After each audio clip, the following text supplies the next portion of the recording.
La cosa inesperada. Sermón predicado en el Tabernáculo Metropolitano por Charles Haddon Spurgeon en Newington. Y se levantó y enseguida tomó su camilla y salió en presencia de todos, de modo que todos se asombraron y glorificaron a Dios diciendo: jamás hemos visto cosa semejante. Marcos capítulo 2 y versículo 12. Es muy natural que haya muchas cosas sorprendentes en el Evangelio, pues es notable más allá de toda medida que simplemente haya un Evangelio. Tan pronto como empiezo a pensar en eso, exclamo con John Bunyan: «Oh mundo de maravillas, no puedo decir más que eso». Y los invito a todos a que se unan a la multitud diciendo con el texto: jamás hemos visto cosa semejante. Cuando el hombre había pecado, Dios pudo haber destruido instantáneamente nuestra raza rebelde, o pudo haber permitido que existiera la manera de los ángeles caídos, en un estado de enemistad con todo lo bueno, con su consiguiente miseria. Por el que no tomó para sí a los ángeles, tomó a la descendencia de Abraham, y miró al hombre, ese elemento insignificante en los rangos de las criaturas, y determinó que el hombre había de experimentar la salvación y mostrar con él su divina gracia. Para comenzar, fue una cosa maravillosa que hubiera un evangelio para los hombres, y cuando recordamos que el Evangelio implicaba el don del unigénito Hijo de Dios, cuando recordamos que fue necesario que Dios, el Espíritu Invisible, se pusiera el velo del cuerpo humano, cuando pensamos acerca del hecho de que el Hijo de Dios tuviera que convertirse en el Hijo de María, sujeto al dolor y a la debilidad, a la pobreza y a la vergüenza, cuando recordamos todo esto podemos esperar encontrar grandes maravillas girando alrededor de un hecho tan estupendo. Sabiendo que Dios se encarnó, los milagros ya nos sorprenden como algo maravilloso, pues la encarnación de Dios supera a lo que es un milagro. Pero también debemos recordar que para traernos el Evangelio fue necesario que Dios en nuestra naturaleza ofreciera expiación por el pecado del hombre. Piensen en eso. El Dios Santo haciendo expiación por el pecado. Cuando los ángeles escucharon esto por primera vez, deben haber estado pasmados de asombro, pues ellos jamás habían visto cosa semejante. ¿Cómo es posible que el ofendido muera por el ofensor? ¿Cómo es posible que el juez lleve el castigo del criminal? ¿Cómo es posible que Dios tome sobre sí mismo la transgresión de su criatura? Sin embargo, así ha sido, y Jesucristo ha cargado con las consecuencias del pecado, no con el pecado mismo, para que nosotros no tengamos nunca que cargar con eso. Por la transgresión de mi pueblo fue herido. Jesús fue hecho una maldición por nosotros, como está escrito: maldito todo el que es colgado en un madero. Ahora, si no se podría imaginar un resultado común de un evangelio enviado a hombres rebeldes, mucho menos se podría imaginar de un evangelio que involucra la encarnación y la muerte del Hijo de Dios. Todas las cosas en la creación de Dios están hechas a escala. Hay un equilibrio entre la gota de rocío sobre una rosa y la más majestuosa de esas órbitas que adornan el rostro de la noche. Hay leyes que regulan todo, desde una simple gota de agua hasta el océano mismo. Todo guarda su proporción y por tanto estamos persuadidos que en una economía en la que comenzamos con un Dios encarnado y una expiación infinita, debe haber algo muy sorprendente, y debemos estar preparados para exclamar frecuentemente: jamás hemos visto cosa semejante. Los lugares comunes no se encuentran en el Evangelio. Hemos entrado al país de las maravillas cuando contemplamos el amor de Dios en Jesucristo. Cualquier novela es superada con creces en el Evangelio. Cualesquiera que sean las maravillas que los hombres son capaces de imaginar, los hechos de la asombrosa gracia de Dios son más extraordinarios que cualquier cosa que la imaginación pueda haber concebido alguna vez. Deseo decir en este momento 2 o 3 cosas a los que no están familiarizados con el Evangelio. Hay algunos entre mis lectores para quienes el Evangelio, según creemos en él, es una cosa totalmente nueva. Quisiera decirles a ellos, primero, que no dejen de creer en él porque les da la impresión que está haciendo algo muy extraño. En segundo lugar, recuerden que en el Evangelio deben haber cosas extraordinarias y sorprendentes, y vamos a tratar de presentarlas ante ustedes, con la esperanza de que, lejos de no creer en ellas, la fe pueda ser plantada en sus almas cuando oigan de ellas. Y en tercer lugar, si alguna de estas cosas extrañas le ha ocurrido a algunos de ustedes y tengan que decir: jamás hemos visto cosa semejante, entonces den toda la gloria a Dios y den honores renovados a su nombre. Primero, entonces, No dejen de creer en el Evangelio porque les sorprende. Recuerden que, en primer lugar, nada se interpone más en el camino del conocimiento real que el prejuicio. Nuestra raza podría haber conocido muchísimo más acerca de los hechos científicos de no haber estado tan grandemente ocupada y cautivada por la suposición científica. Tomen un libro sobre cualquiera de las ciencias y encontrará que la parte principal del material es una respuesta a muchas teorías elaboradas en otras épocas lejanas o originadas en tiempos modernos. Las teorías son los estorbos de la ciencia, la basura que debe barrerse antes de que los hechos preciosos puedan mostrarse limpiamente. Si se van a dedicar al estudio de algún tema y se dicen a sí mismos, así es como debe configurarse este asunto, habiendo decidido de antemano cuáles deben ser los hechos, habrán colocado en su camino una dificultad más severa aún de las que pueda poner el propio tema. El prejuicio es la piedra de tropiezo para avanzar. Creer que sabemos antes de saber verdaderamente es impedir que hagamos verdaderos descubrimientos y que lleguemos al conocimiento correcto. Cuando un observador descubrió por primera vez que habían manchas en el sol, hizo su reporte, pero fue llamado por su padre confesor y recriminado por haber reportado algo así. El sacerdote jesuita le dijo que había leído a Aristóteles en su totalidad varias veces y que no había encontrado en Aristóteles ninguna mención a las manchas del sol, y por tanto no podían existir tales cosas, y cuando el ofensor respondió que él había visto estas manchas a través del telescopio, el padre le respondió que no debía creer a sus ojos, que debería creerle a él, al padre, ya que sin duda si Aristóteles no había señalado esas manchas, estas no podían existir y por tanto no debía creer en las manchas. Bien, hay algunas personas que escuchan el Evangelio con ese espíritu. Tienen una noción de lo que debe ser el Evangelio, una creencia muy firme y férrea fabricada por ellos mismos, o que tal vez han heredado conjuntamente con el viejo cofre familiar y por lo tanto no están preparados para oír con sencillez y así aprender. Tampoco buscan en las escrituras para descubrir la mente del Espíritu de Dios, sino más bien para encontrar color para sus prejuicios. Es fácil mostrar algo a cualquier hombre si abre sus ojos, pero si los cierra y decide no ver, entonces la tarea es difícil. Pueden encender una vela con facilidad, pero no pueden hacerlo si hay sobre ella un apagador. Hay personas que han apagado sus almas y las han cubierto con prejuicios. Actúan como jueces de lo que el Evangelio debe ser, y si se dice algo que no se adapta a sus nociones preconcebidas, de inmediato se ofenden. Esto es totalmente absurdo, y en un tema que concierne a nuestras almas es algo más que ridículo. Es peligroso en grado sumo. Debemos venir a la predicación de la palabra de Dios orando: Señor, enséñame. Espíritu bendito, guíame a toda la verdad. Si me haces ver que una doctrina está contenida en tu palabra, dame la gracia de aceptarla, aunque escandalice a todos mis prejuicios, aunque me parezca una cosa totalmente inesperada. Si es claramente la palabra de Dios, quiero recibirla y gozarme en ella. Que Dios nos dé un espíritu así para que cuando tengamos que decir, en las palabras del versículo, jamás hemos visto cosa semejante, que sin embargo nuestros prejuicios no nos impidan aceptar la verdad de Dios. Recordemos, queridos amigos, que muchas cosas que sabemos que son ciertas no hubieran sido creídas por nuestros padres si les hubiesen sido reveladas. Siento la certeza moral que hubo muchas generaciones de ingleses que si hubieran sido informados que los hombres viajarían 80 o 100 kilómetros por hora sobre la superficie de la Tierra, propulsados no por caballos sino por máquinas de vapor, hubieran sacudido sus cabezas y se hubieran reído hasta la burla de tal predicción.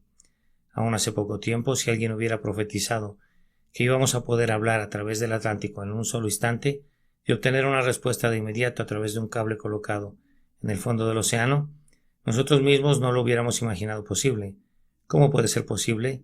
Sin embargo, estas cosas son hechas muy comunes cada día entre nosotros. Por tanto, debemos esperar que cuando se trate de algo más entre nosotros, de algo más maravilloso que la creación y mucho más maravilloso que cualquiera de los inventos de los hombres, nos encontramos con cosas que serán difíciles de creer. Debemos inclinar nuestra voluntad para tener un corazón y un alma disponibles para recibir la señal de la verdad de Dios y ejercitar constantemente una fe simple en lo que Dios revela. Es bien sabido que hay muchas cosas que son hechos indudables, pero que ciertas personas encuentran difíciles de creer. Hace algún tiempo un misionero había dicho a su congregación que en los meses de invierno el agua en Inglaterra se hacía tan dura que un hombre podía caminar sobre ella. Los miembros de su congregación creían una buena parte de lo que les había dicho, pero no podían creer eso, y susurraban entre sí diciendo que el misionero era un gran mentiroso. Uno de ellos fue a Inglaterra, llegó con la plena convicción que era lo más ridículo suponer que alguien pudiera caminar sobre un río. Por fin vino la helada, el río se congeló y el misionero llevó a su amigo allí. El buen misionero se paró sobre el hierro, pero aún así no pudo convencer a su amigo que lo siguiera. No, le dijo, no puedo creerlo. Pero amigo, si puedes verlo tú mismo, le dijo el misionero, anímate, ven aquí. No, le contestó, nunca he visto eso. He vivido 50 años en mi propio país y nunca antes vi a alguien caminando sobre un río, pero aquí estoy haciéndolo en este momento. Dijo el misionero, anímate. Lo tomó de la mano y lo jaló vigorosamente hasta que el africano probó el agua congelada y comprobó que soportaba su peso. Así se comprobó como verdadero lo dicho a pesar de que era contrario a la experiencia. Esa misma regla es válida en el caso del Evangelio. Entonces pueden esperar encontrar en él ciertas cosas que no hubieran creído verdaderas. Pero si algunos de nosotros las hemos comprobado como verdaderas y vivimos gozándolas cada día, no rehúsen con terquedad y experimentarlas ustedes mismos. Si los tomamos de la mano con afecto diciendo vengan a este río de vida, los puede sostener, pueden caminar con seguridad aquí, lo estamos haciendo ahora y lo hemos hecho por años.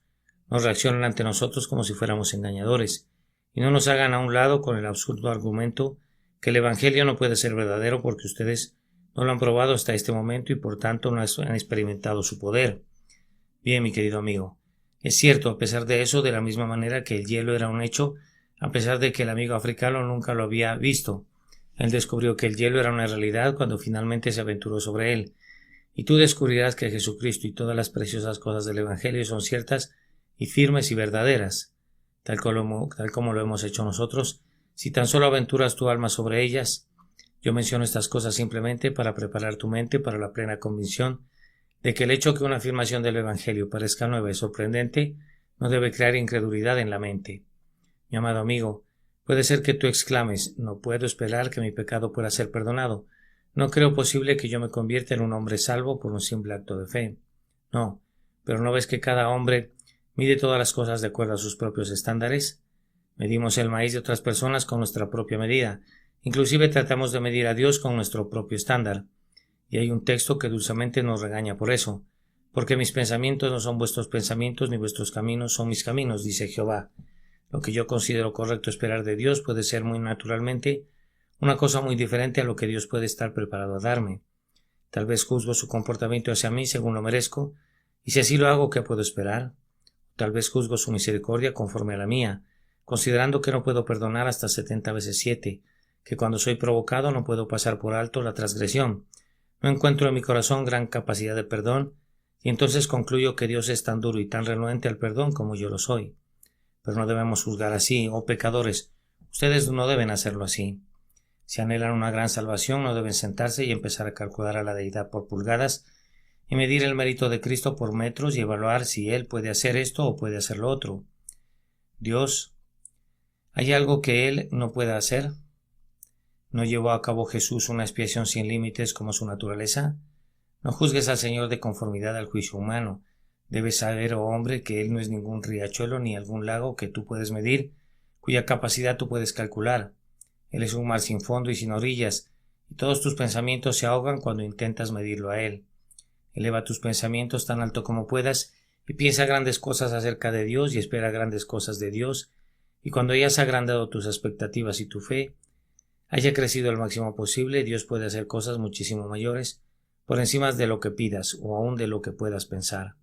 ¿Alcanzarás tú las cosas profundas de Dios? ¿Piensas acaso que le puedes ganar a Dios y desear más y esperar más de lo que Él puede dar? ¿O no puede ser? Consideren pues que es muy probable que ustedes cometan errores en cuanto a lo que es el Evangelio. ¿Por qué?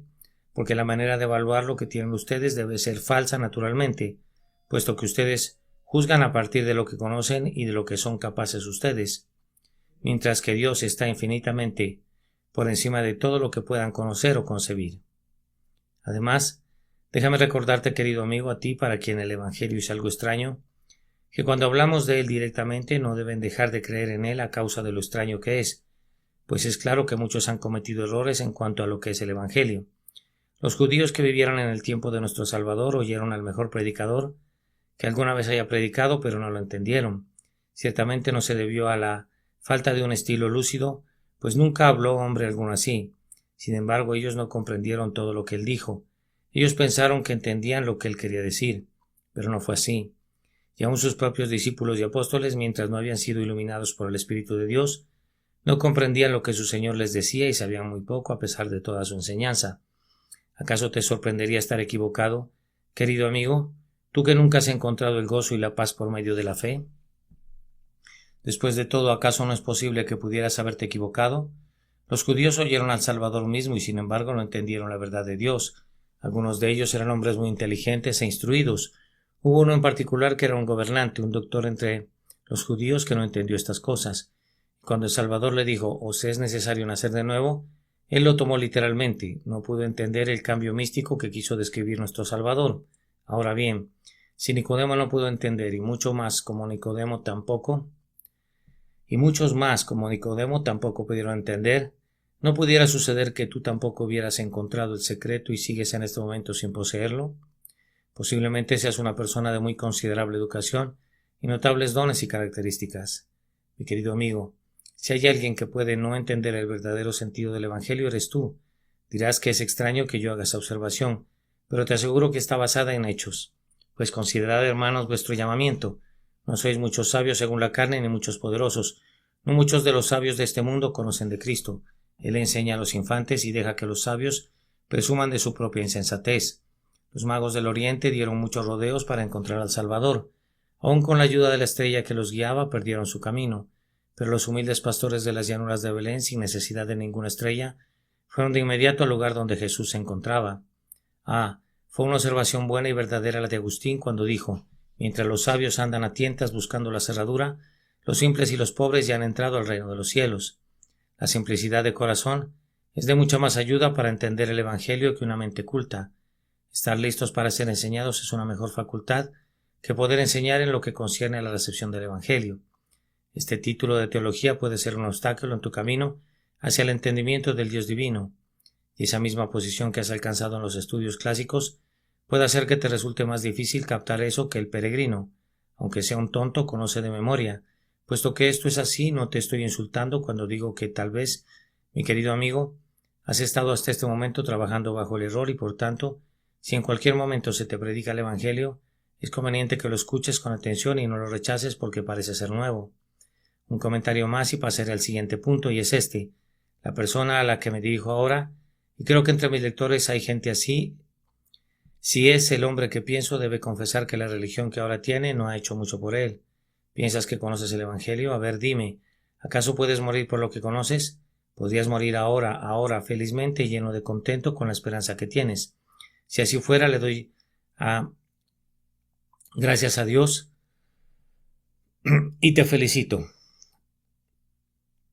La fe que posees ha consolado tu corazón. Sientes y reconoces como un hecho que tus pecados te han sido perdonados.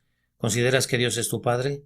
¿Tienes el hábito de hablar con Él como un hijo habla con su padre, confiando en Él y diciéndole todas tus preocupaciones y problemas?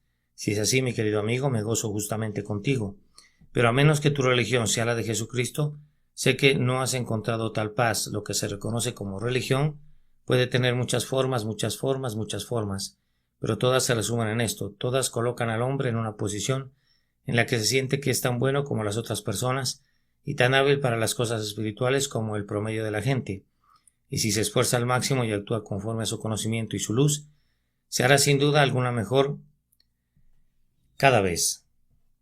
Y tal vez cuando esté a punto de morir, posiblemente con la ayuda de un religioso o de un sacerdote, tal vez por medio de una notable experiencia que pueda vivir mediante el uso de los sacramentos, puede alcanzar el cielo. Los creyentes en la religión general de la humanidad están en un camino que deben seguir, y si continúan en él con esfuerzo y cuidado, posiblemente puedan salvarse a sí mismos con la ayuda de la gracia del Señor Jesucristo. Ellos normalmente agregan esto último para hacer que su justicia propia parezca un poco más respetable. Pues bien, digo con toda deliberación, como bajo la mirada de Dios, que una religión así no vale un centavo. La religión del Señor Jesucristo da al hombre un perdón completo, pleno, libre e irreversible de todos sus pecados de manera inmediata, conjuntamente con el cambio de su naturaleza, la implantación de una nueva vida y su adopción a la familia de Dios. Y le da todas estas cosas de tal manera que él sabe que las tiene, goza de manera consciente de ellas y vive en el poder y en el espíritu de ellas, sirviendo humildemente al Señor que ha hecho tan grandes maravillas para él. Esta es la religión de Cristo y sobre esto hablaremos ahora de manera más completa, mientras mencionamos algunas cosas que conducen a los hombres a decir jamás hemos visto cosa semejante. Nuestro segundo punto es que hay cosas muy extraordinarias y sorprendentes en el Evangelio. Mencionemos algunas de ellas. Una es que el Evangelio debe llegar a las personas que considera incapaces. En la narración que estamos considerando, lo maravilloso es que el Señor trató con una persona lisiada y la paralítica a tal grado que no podía arrastrarse ante la presencia de Cristo, sino que tuvo que ser llevado por 4 amigos. Mírenlo. Es un incapaz incurable. Todo lo que puede hacer es estar en esta cama donde la amabilidad de sus amigos lo ha colocado y allí debe permanecer. No puede hacer nada. Ahora bien, el Evangelio considera a cada persona a la que se dirige como alguien incapaz de hacer algún bien. Se dirige a ti no como a un simple paralítico, sino que va más allá y te describe como muerto. El Evangelio le habla a los muertos. A menudo he escuchado decir que el deber del ministro cristiano es despertar las actividades de los pecadores. Yo creo exactamente en lo contrario. Él más bien debe esforzarse en matar sus actividades basadas en una confianza en sí mismo, haciendo ver a las personas que todo lo que pueden hacer por sí mismos es peor que nada. No pueden hacer nada, pues ¿cómo pueden moverse los muertos en sus tumbas? ¿Cómo podrían los muertos en pecado nacer de nuevo por sí mismos? El poder que puede salvar no descansa en el pecador, el poder está en su Dios. Y si algunos de ustedes son unos inconversos, no vengo a decirles algo que ustedes pueden hacer para salvarse a sí mismos, sino que les advierto que ustedes están perdidos, arruinados y condenados. Tienen poder para extraviarse como ovejas perdidas, pero si alguna vez regresan, su pastor tiene que traerlos de regreso. Nunca podrán regresar por ustedes mismos. Tenían poder para destruirse y ya han ejercitado ese poder. Pero ahora su ayuda no está en ustedes, su ayuda está en Dios. Es algo extraño que el Evangelio represente al hombre en una condición tan desesperada, pero es un hecho, y aunque es muy sorprendente, no debemos tener ninguna duda al respecto. Algo igualmente notable es que el Evangelio pide que los hombres hagan lo que no pueden hacer, pues Jesucristo dijo a este hombre paralítico: a ti te digo, levántate, toma tu camilla y anda. Él no podía levantarse, él no podía tomar su camilla y no podía caminar, pero la invitación era para que así lo hiciera. Es una de las extrañas cosas del camino de salvación que el Evangelio ordena que los muertos cobren vida, los pecadores obedecen su voz y viven, los huesos secos se levantan y visten ropas nuevas, y los corazones de piedra se vuelven de carne. Tenemos que decir en el nombre de Jesús al hombre que tiene la mano paralizada, cuya mano está tan paralizada que sabemos que no tiene ningún poder en ella: extiende tu mano, y decimos eso en el nombre de Dios. Algunos de mis hermanos que profesan un cierto orden de doctrina dicen: eso es ridículo. Si admites que un hombre no puede hacerlo, es ridículo que le pidas que lo haga. Pero no nos importa ser ridículos. Nos importa muy poco la censura del juicio humano. Si Dios nos da una comisión, esa comisión impedirá que suframos muy seriamente si otros nos ridiculizan. Ezequiel, ¿no ves frente a ti ese valle de huesos secos? Sí, dice él, los veo. Hay muchísimos y están muy secos. El sol los ha calcinado durante muchos veranos y los fieros vientos los han secado durante muchos inviernos hasta que quedaron como si hubieran pasado por un horno. Profeta, ¿qué puedes tú hacer con esos huesos? Si Dios quiere darles vida, les será dada. Por tanto, déjalos solos. ¿Qué puedes hacer tú? Escúchalo cuando hace la solemne proclamación: así dice el Señor, huesos secos vivan. Ridículo, Ezequiel. Ellos no pueden vivir, ¿por qué hablarles? El profeta sabe que no pueden vivir por sí mismos, pero también sabe que su Señor le pide que les ordene que vivan, y él hace lo que su Señor le pide. Así, en el Evangelio, el ministro debe invitar a los hombres a creer y debe decir: arrepentíos y creed en el Evangelio. Solamente por esta razón decimos: cree en el Señor Jesús y serás salvo. El Evangelio te pide que creas, aunque estás muerto en tus delitos y pecados. No puedo entenderlo, dice alguien. No, y no podrás hacerlo entonces hasta que Dios te lo revele. Pero cuando el Señor venga y habite contigo, entenderás perfectamente y verás cómo el ejercicio de la fe de parte del predicador del Evangelio es una parte de la operación divina, mediante la cual las almas muertas son levantadas. Otra cosa más admirable aún es esta, que mientras que el Evangelio llega a otros hombres incapaces y muertos y les ordena hacer lo que no pueden hacer por sí mismos, en realidad lo hacen. Eso es lo maravilloso. En el nombre de Jesús decimos al hombre paralítico: toma tu camilla y vete a tu casa. Y toma su camilla y camina, porque cuando se predica la palabra de Dios fielmente, con la confianza de Dios, le viene poder eterno al hombre que no tenía ningún poder, y los elegidos de Dios, llamados por la predicación del Evangelio, oyen el mensaje del cielo y viene el poder al tiempo que escuchan el mensaje, de tal forma que lo obedecen y viven, a pesar de que estaban muertos, viven. Oh, qué maravillosa operación es esta, que de esta congregación, mientras yo digo, cree en el Señor Jesús, habrá quien crea y sea salvo. Los que van a creer no tienen naturalmente más poder para creer que los demás. Todos por naturaleza están en el mismo estado de muerte, pero para los elegidos de Dios la palabra llega con poder, asistida por el Espíritu Santo, y ellos creen y viven. Aquí hay tres cosas singulares. Es algo extraño tener que decirles a ustedes, gente buena de la iglesia y gente buena de la capilla, que siempre han hecho todo tan bien que a menos que se conviertan están muertos en delitos y pecados, y todas sus buenas obras son la mortaja en la que están envueltos sus cadáveres, solamente eso. Y es extraño que estemos obligados a invitarlos a creer en Jesús cuando ya les hemos dicho que no tienen ninguna vida espiritual. Y es notable que se nos ordene advertirles que están viviendo en gran pecado si no creen en Jesús. Ustedes pueden juzgar más singular aún que nosotros tengamos la confianza que al decirles estas cosas de manera sencilla y honesta en el nombre de Dios, el Espíritu de Dios las bendecirá y los guiará a creer y a confiar en Jesús. Aunque parezca extraño, es así. Más notable aún para la multitud, sin duda fue esto. Este hombre paralítico fue sanado de inmediato. Si se diera la recuperación de la parálisis en un momento dado, y es muy raro que esto ocurra, no creo que se sane en un instante. Este hombre es incapaz de mover la mano o el pie, pero Jesús le dice: toma tu camilla y anda, y se levanta como si nunca hubiese estado paralizado. Cada ligamento está en su lugar, cada músculo está listo para la acción en un momento.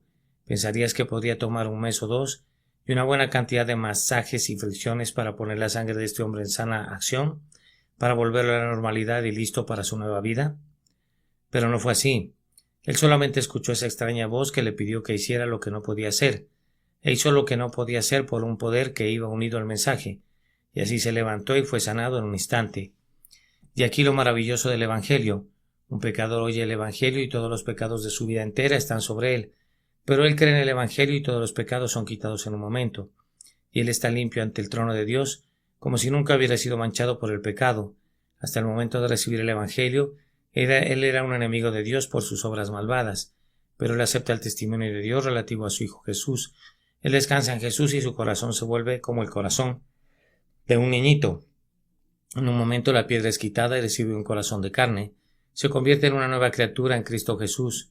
La oscuridad desaparece de la misma manera que la oscuridad al principio del mundo huyó ante el fiat que dijo sea la luz. Y se hizo en un momento. Estoy seguro que no comprenderán esto hasta que no lo hayan experimentado. Oh, cómo bendigo a Dios, porque hace años, cuando oí el mensaje de Dios, mirad a mis salvos, todos los confines de la tierra pude ver y vivir. Yo deseaba y ansiaba la salvación, y trabajaba arduamente y oraba arduamente para alcanzarla, pero no podía avanzar ni una pulgada. Pero vino el mensaje: mira. ¿Cómo podía mirar? Mis ojos no podían ver, pero sin embargo sí miré, pues el poder de mirar vino juntamente con el mandamiento, y en el mismo momento que miré, estuve consciente que había sido perdonado como estoy consciente de mi existencia. Hubo vida para mí en una mirada al crucificado. Un perdón seguro, cierto y sellado en mi conciencia me fue dado en el mismo momento que miré a Jesús en su sudor sangriento, a Jesús en la cruz, a Jesús resucitado entre los muertos y a Jesús elevado a la gloria. Una mirada a él y todo fue hecho. Dices que no habías pensado en eso y aún ahora te sorprende. Pensaste que tendrías que tomar el sacramento y continuar asistiendo a un lugar de adoración y gradualmente salir de tu condición paralítica. Este es el camino de salvación del hombre, mas el camino de salvación de Cristo es un cambio instantáneo del corazón y un perdón instantáneo del pecado. Otra cosa que nunca habían visto de manera igual fue que el hombre fue sanado sin ninguna ceremonia. La manera adecuada de sanar a una persona paralítica hubiera sido traer al sacerdote juntamente con agua y aceite, o derramar la sangre de un toro y ofrecerla. Después de ir a través de un sinfín de ceremonias y a través del misterioso poder de las ceremonias, al fin él podría ser curado. Pero aquí no hubo ninguna ceremonia. Fue simplemente esto: toma tu camilla y anda. El hombre, aunque no puede tomar su camilla y andar, cree que aquel que le ordenó hacerlo le dará poder para hacerlo y toma su camilla y anda. Y allí está la respuesta de todo. Él cree y actúa de acuerdo a esa fe y es restaurado. Y en esto consiste todo el plan de salvación. Tú crees en el Evangelio y actúas de acuerdo a su verdad y eres salvo. Salvo en el momento en que aceptas el testimonio de Dios relativo a su Hijo Jesucristo. ¿Pero acaso no hay un bautismo? Sí, para los salvos, mas no un bautismo para ganar la salvación. Cuando eres salvo, cuando eres un creyente en Jesús, entonces las instructivas ordenanzas de la casa de Dios se vuelven útiles para ti. Pero Dios no quiera que alguna vez veamos al bautismo como un medio de salvación. Dios no quiera que tampoco veamos a la cena del Señor como un medio de salvación, que seamos preservados de cualquier cosa que se aproxime a la confianza en ritos y formas. Cuando eres salvo, entonces las ordenanzas de la casa a las que has entrado, las ordenanzas de la familia a la que ahora perteneces son tuyas, pero no te pertenecen y no te pueden dar ningún servicio de ningún tipo hasta que no seas un hombre salvo. La salvación de la muerte por el pecado no tiene nada que ver con ceremonias. El único precepto del Evangelio es cree y vive. Otra cosa notable es que este hombre fue perfectamente restaurado. No solamente restaurado en un momento, sino perfectamente. Una restauración parcial no hubiera sido ni la 10ª parte de memorable. He tenido algunos queridos amigos parcialmente paralíticos que por durante algún tiempo en la buena providencia de Dios se han recuperado de alguna manera, pero ha permanecido una cierta deformación de la boca, una debilidad en los ojos o una falta de fuerza en la mano como prueba que la parálisis estuvo allí. Pero este hombre estaba perfectamente sano de manera inmediata. La gloria de la salvación es que él crea en el Señor Jesús, que el que crea es perdonado completamente. No es solamente una parte de su pecado la que es borrada, sino todo su pecado. Me gozo al mirar esto como Ken lo hace cuando canta. Aquí hay perdón para las transgresiones pasadas sin importar cuán negras sean, y oh alma mía maravillada mira, que para los pecados venideros hay perdón también. Estamos sumergidos en la fuente de la sangre redentora y limpiados de cualquier temor de ser encontrados culpables alguna vez ante el Dios viviente. Somos aceptados en el amado por medio de la justicia de Jesucristo, justificados de una vez y para siempre eternamente ante la presencia del Padre. Cristo dijo, consumado es, y ha sido consumado. Y oh, qué bendición es esta. Es una cosa que bien puede asustar a los que no la han escuchado antes, pero no la rechacen porque los asusta. Más bien digan, este maravilloso sistema que salva y salva completamente en un instante, simplemente por mirar fuera de uno mismo hacia Cristo, es un sistema digno de la sabiduría divina, pues engrandece la gracia de Dios y resuelve las necesidades más profundas del hombre. Otra cosa sin duda los asombra relativo a este hombre, que su curación era evidente. No había ningún engaño involucrado, pues enrolló el colchón sobre el que había estado acostado, lo puso a sus espaldas y se fue a casa con él. No había ninguna duda que había sido perfectamente restaurado, pues iba con su carga al hombro, y ahí está lo glorioso cuando un hombre cree en Jesucristo. En que no hay duda acerca de su conversión se ve en sus acciones. Me dicen que un niño nace de nuevo en el bautismo. Muy bien, déjenme ver al niño. ¿Hay algo diferente en él? Tal vez algunos de ustedes han tenido niños nacidos de nuevo de la manera sacramental. No sucedió así con los míos, por lo tanto no puedo hablar por experiencia. Me pregunto si los niños de ustedes han resultado mejores que los míos. Me pregunto si la regeneración por agua ha hecho alguna diferencia. Estoy persuadido que no pueden pretender haber visto algún resultado. Es un tipo de regeneración que no se muestra a sí misma en la vida y que ciertamente no produce ningún resultado, pues estos preciosos bebés regenerados y niños y niñas regenerados son exactamente iguales a los niños y niñas no regenerados. No hay nada que los distinga. Envíenlos a la misma escuela y me encargaré de mostrarles que a menudo algunos de los que nunca fueron regenerados bautismalmente son mejores que los que sí lo fueron, pues probablemente han tenido padres cristianos que se han esforzado más que esos padres supersticiosos que simplemente confiaron en la ceremonia externa. Ahora esa regeneración que no produce ningún efecto no es nada, es menos que nada. Sería como decir, ese hombre ya ha sido sanado de su parálisis. Pues sí, pero permanece en su cama. Cierto, está en su cama igual que antes, pero dices, él está libre de su parálisis. ¿Pero cómo lo sabes?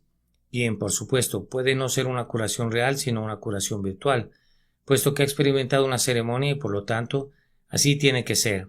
Tienes que creerlo. Esas son palabras muy bonitas, pero cuando el hombre se levantó y enrolló su cama y la cargó sobre sus espaldas, eso fue muchísimo más convincente.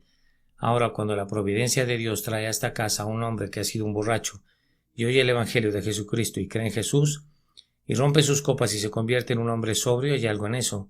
Si un hombre altivo y orgulloso y que odia por completo el Evangelio viene aquí, un hombre que puede jurar y que no respeta el día de descanso, y cree en Jesús, se convierte en su hogar en un hombre tan tierno como un cordero, tanto que su propia esposa apenas lo conoce, y en el día de descanso se goza en ir a la casa de Dios. Algo significa eso, ¿no es cierto? Es algo real y tangible. Aquí está un hombre que te podría engañar. Tan pronto te viera en su negocio, pero viene a él la gracia de Dios y se vuelve escrupulosamente honesto. Aquí está otro hombre que solía juntarse con los más viles de los viles y por la gracia de Dios, el Evangelio de Jesucristo es recibido por él y ahora busca compañeros piadosos. y solo ama a aquellos cuya conversación es dulce y limpia y santa. Eso se puede ver, eso puede verse, y ese es el tipo de salvación que necesitamos en estos días. Una salvación que pueda verse, que haga que el pecador paralítico enrolle su camilla y la cargue, que lo haga vencedor de los hábitos depravados, que lo libere de la esclavitud de sus pecados y que se manifieste exteriormente a todos los que quieran mirarlo. Sí, mis hermanos y hermanas, eso es lo que el Evangelio ha hecho por nosotros, y si me dirijo a algunos que han admirado a la religión como un tipo de bálsamo que deben usar mientras ellos continúan sus pecados, quiero que vean que es algo muy diferente. Cristo ha venido para salvarlos de sus pecados, no para mantenerlos en el fuego y evitar que se quemen, sino para sacarlos como a un carbón fuera del fuego. Ha venido para hacerlos nuevas criaturas, y eso Él puede hacerlo en este instante, mientras leen este sermón. Sí, cuando oyes el sonido de las palabras "cree en el Señor Jesús", se encuentra ante una mente deseosa, dada por su gracia para que puedas confiar en Él. Serás salvo de manera tan cierta como que Cristo vive. Estas son cosas extrañas, pero no las rechaces porque son extrañas. Son cosas dignas de un Dios. Tercero, por lo tanto, para terminar, si te has encontrado alguna vez con algunas de estas cosas y has tenido que decir "jamás hemos visto cosa semejante", entonces ve y glorifica a Dios. Engrandécelo a Él desde lo más profundo de tu alma. Si la salvación fuera por obras y pudiéramos abrir nuestro propio camino al cielo por nuestros propios méritos, yo sería el primero al llegar allá y lanzar al aire mi sombrero diciendo "muy bien hecho, he merecido algo y lo he recibido". Pero puesto que la salvación es por gracia desde el principio hasta el fin, y no por el hombre ni a causa de él, ni de la voluntad de la carne, ni de sangre, ni de nacimiento, pues es el Señor el que la comienza, la lleva a cabo y la termina, démosle toda la gloria a Él. Y si alguna vez nos da, como es en efecto, nos va a dar una corona de vida, que no se desgasta, iremos y la arrojaremos a sus pies y diremos: no a nosotros, oh Jehová, no a nosotros, sino a tu nombre da gloria. Vivamos en este espíritu, queridos amigos. El hombre que cree en las doctrinas de la gracia y que, sin embargo, tiene una alta opinión de sí mismo, es altamente inconsistente. Un hombre que cree que la salvación es solamente por gracia y que, sin embargo, no glorifica a Dios continuamente, actúa en contra de sus propias convicciones. Engrandeced a Jehová conmigo, ensalcemos juntos su nombre. Nos sacó del horrible pozo y del fango que nos aprisionaba y puso nuestro pie sobre una roca y estableció nuestros caminos. Puso un cántico nuevo en nuestras bocas y también alabanza para siempre. Alabado sea Él, pues Él lo ha hecho y Él debe ser exaltado. Oh, ustedes que no conocen esta salvación, ustedes no pueden alabarlo, y yo no los exhorto para que lo hagan, pero antes que nada ustedes pueden conocer esta salvación por ustedes mismos. Ustedes pueden conocerla. Bendito sea Dios. Yo confío que muchos de ustedes conocerán la salvación hoy, olvidándose de conseguirla por ustedes mismos, abandonando a cualquier dependencia de cualquier cosa que ustedes puedan hacer, o ser, o sentir, y cayendo en los brazos de Jesús, descansando en su obra consumada y confiando en Él.